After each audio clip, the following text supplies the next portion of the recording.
The latest news around the Seattle Seahawks. Let's start with Bruce Irvin. He is done for the year. Some bad news coming out of that Week 2 game against the Patriots. Injuries did not turn out well for Seattle in that game, though the victory, of course, matters, Yes. but they are going to be without Bruce Irvin for the rest of the year. He's confirmed he suffered that torn ACL.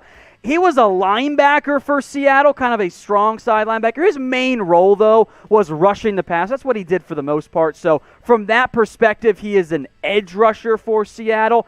He didn't have any sacks, but he did have a couple hurries, a couple quarterback hits as well.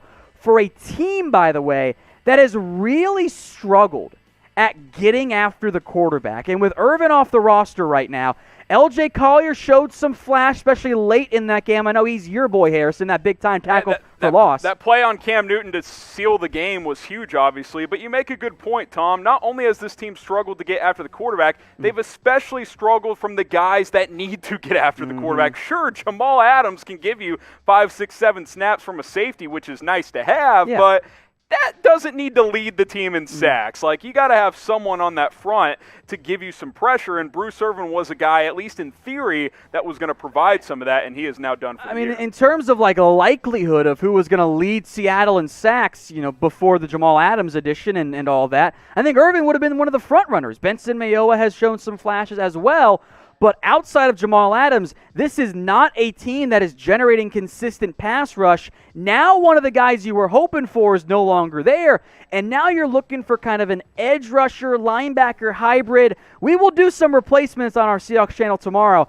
I think Clay Matthews is a perfect fit right now. Yeah, I think at this point it makes a lot of sense. The whole offseason conversation here, Tom, has been, Clay Matthews played for Pete Carroll in college, go sign him. Well, X's and O's matter, but at this point, Seattle's desperate for pass rush, and that familiarity does help. So do you think Seattle should sign him? Type 1 for yes, type 2 for no. For you Seahawks fans, get subscribed to our Seahawks-only channel because Tom's going to put together a list of replacements for Bruce Irvin and put that out for you guys on Tuesday. So go check that out, youtube.com/SeahawksTV. But if you think they should sign Clay Matthews, type 1 for yes or type 2 for no.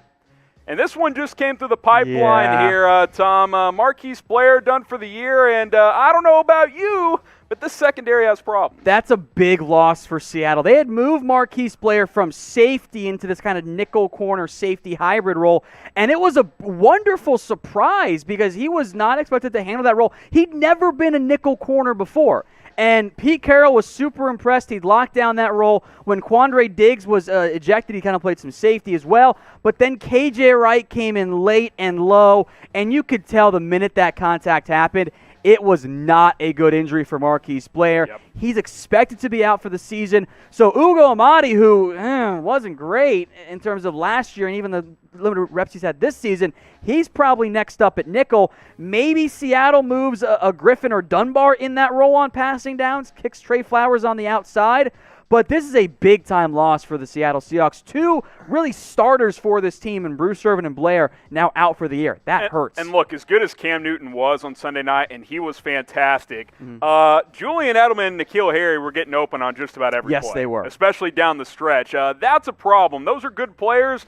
Those aren't the best receivers the Seahawks are going to face this year. So they got to figure things out in their secondary and, of course, at the pass rush spot. Now, Seahawks fans and all NFL fans, we've got face coverings available at chatsports.com/stay safe. You go to that link, a lot of these are up to 20% off, especially the multi-packs. We got all 32 NFL teams, solo packs all the way up to 4-packs at that link below. It's chatsports.com/stay safe. Put that link in the comments. We'll put it in the description. If you're watching live, we'll get it in the live chat for you guys as well. You click on it, boom, you can go shop. Take advantage of the 20% off while it is available.